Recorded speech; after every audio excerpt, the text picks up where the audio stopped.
Are you guys ready for some fact-based entertainment? I thought so. The Cold War in 9 minutes. Let's get it. You want to get up on your war knowledge? You gotta understand the Cold War. Classic in your history test. Even school's over, and I know some of y'all are going to your summer schools, and that you can impress all the ladies with some Cold War facts. Am I right? Let's do it. This is by John D. Ruddy. It's the same people who did the World War II in 9 minutes. Let's get it. The end of World War II saw two opposing superpowers emerging in the form of the United States of America and the Soviet Union. The United States was capitalist, a system where almost everything is privately owned and run for profit. The Soviet Union was communist, a system where everyone owns the means to create a commonwealth, all based around a central ideology. After dealing with Nazi Germany, these two superpowers sought to spread their influence throughout the world, and thus the Cold War began. The Cold War wasn't a direct war, but a series of proxy wars and decades of intimidation, propaganda, and espionage. Germany was occupied after the war. The Soviets controlled the area around Berlin, but not all the city itself. There were already tensions between the Soviet Union and the Western Allies, as they felt threatened by each other and feared for a new war. British Prime Minister Winston Churchill declared that an Iron Curtain had descended across Europe. Yeah, Soviet leader Joseph Stalin didn't like the idea of West Germany regaining any form of power, so in 1948 the Soviets blockaded the western sections of Berlin to force the other Allies to give them control of the whole city. It didn't work, as the Western Allies airlifted supplies in. In 1949, NATO was formed to strengthen the Western Allies. Germany became divided into East and West, as was Berlin itself. Stalin wanted to be in control of the countries on Russia's borders to ensure security. Because of this, the Soviet Union claimed the states it had invaded during the war and established communist regimes within them. Stalin set up He just decided they are mine now. secret police within these regimes to crush opposition swiftly. Yugoslavia had been expelled by the Soviets in 1948 but remained its own communist state. Propaganda was spread by East and West to subvert their enemies. The world had been divided into East and West. United States President Harry Truman sought to contain the spread of communism by funding regimes under threat of a communist force. He also set up various bodies and organizations to effectively defend United States interests. A new communist power rose in the East in the form of the People's Republic of China in 1949. The old Republic of China retreated to Taiwan and remains there today. Korea had been divided in half after World War II, and both sides claimed to govern the whole country. To help further spread communism, China and the Soviet Union aided the northern government to invade into the south. Loads of United Nations countries came in to defend the south, with the USA providing the vast majority of troops. The Korean War was fought to a stalemate. The armistice was only agreed after the death of Joseph Stalin. Korea remains divided in a state of ceasefire to this day. And even though Kim Jong-un is doing some fancy stuff with politics, it's still very much divided. Do not get that confused. 1953 saw Nikita Khrushchev come to power in the Soviet Union. He openly criticized Stalin's rule and sought to move on to bigger and better things. In response to the creation of NATO, he created the Warsaw Pact, an alliance of the Eastern Bloc countries, in 1955. The United States and the Soviets spread their influence in the Middle East, Latin America, Africa, and Southeast Asia, the Soviets backing groups trying to overthrow the old European colonial regimes. Some countries decided to stay out of the Cold War and not take sides at all. The Soviets quelled any rebellion in Eastern Europe with an iron fist.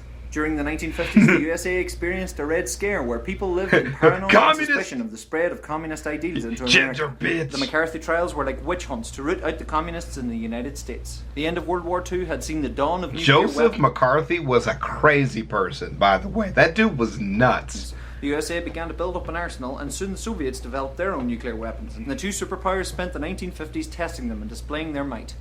Many people campaigned against the development of nuclear weapons, seeing the inherent danger. US President Dwight D. Eisenhower thought these weapons could be used to deter other acts of war. Ballistic missiles, based on captured Nazi rocket technology, were developed so they could launch their missiles from afar.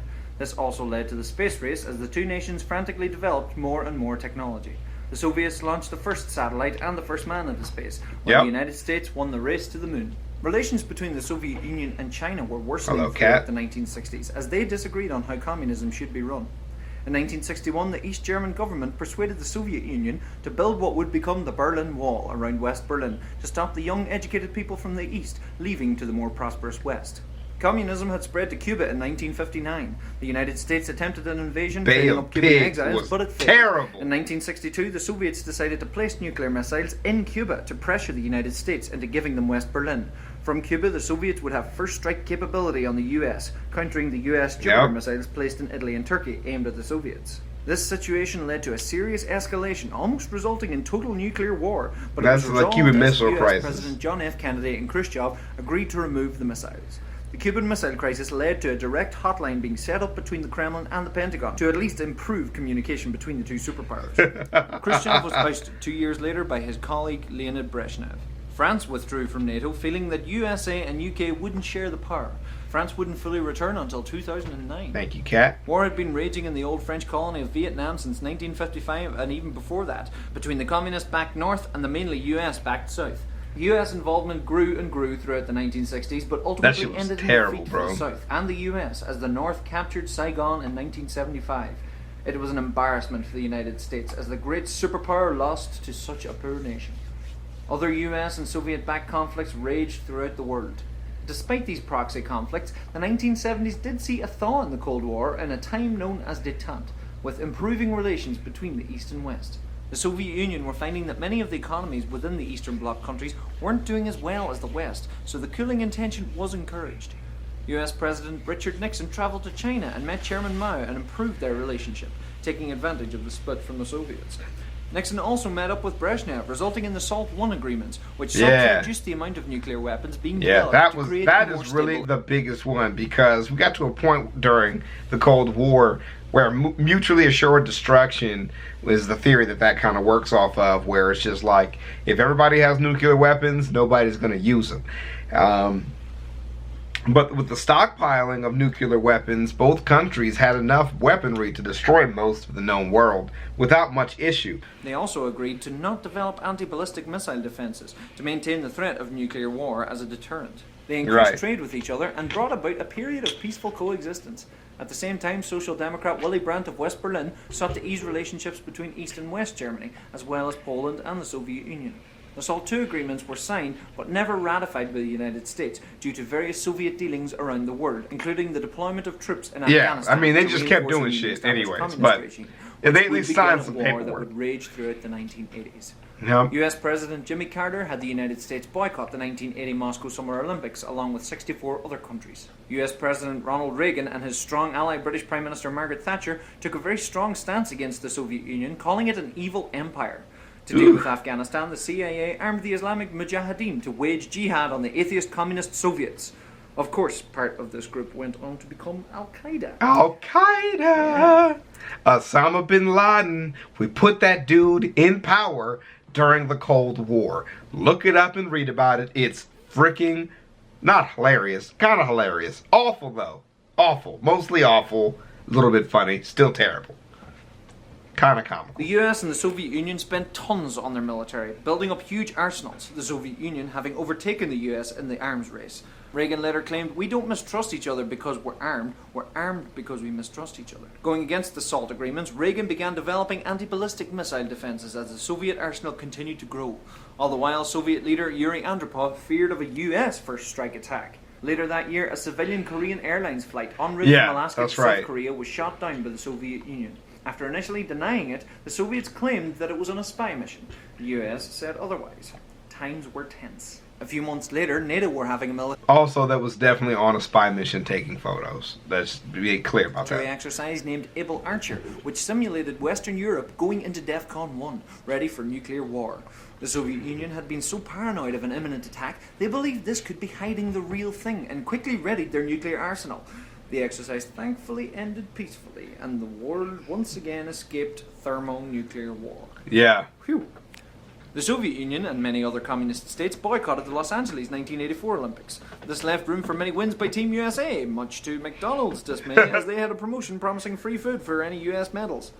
Good call, guys. Economic stagnation was becoming more apparent within the Soviet Union, which was not helped by the war dragging on in Afghanistan. The Soviet Premier Mikhail Gorbachev brought in reforms to reorganize the Union and prevent corruption within the Communist Party. He also pulled the troops out of Afghanistan. Gorbachev and US President George Bush signed the START I Arms Control Treaty in Moscow to actively decrease nuclear weapons. Due to Gorbachev's more relaxed policies, there was a rising demand for independence in Eastern Europe. Gorbachev refused to send Soviet forces to intervene, which led to a series of mostly peaceful revolutions. Anti-communist protests happened in China too. Yeah. The Berlin Wall was broken in November 1989, and families were reunited after nearly 3 decades of isolation. On December 3rd, 1989, George Bush declared the Cold War over. The Communist Party of the Soviet Union itself was banned in the USSR, which led to the dissolution of the Union of Soviet Socialist Republics in 1991. This truly marked the end of the Cold War, and the world was left then I with was one born. superpower, the United States of America. Some historians reckon that this brought an end to history, that the world had reached a height of civil society. The many regional wars and incidents in the wake of the fall of communism showed that this was, of course, not the case. Other historians reckon that history couldn't properly progress without two conflicting ideals to move politics forward, that world politics would stagnate. Something certainly does smell fishy, all right. Thanks for watching, guys. A lot of people were asking for this one. You can help keep these videos being made and coming. That's very good, dude. Dude, that's very good, man. Well, shouts out to John D. Ruddy for these videos, and these are always really interesting.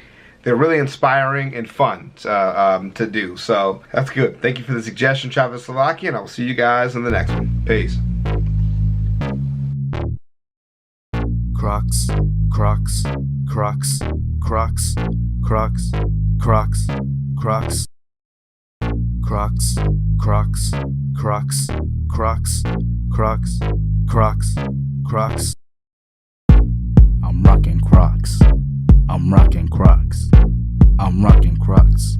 Wearing Crocs, boy. I'm rocking Crocs. I'm rocking Crocs. I'm rocking Crocs. Wearing Crocs, boy. My Crocs are gold. My pops is old. My Crocs got soul. My Crocs are bold. I go to church wearing Crocs. I'm always turned wearing Crocs. My Crocs are great. Your Crocs are lame. With my Crocs, I can cross a lake. Crocs, Crocs, Crocs, Crocs, Crocs, Crocs, Crocs, Crocs, Crocs, Crocs.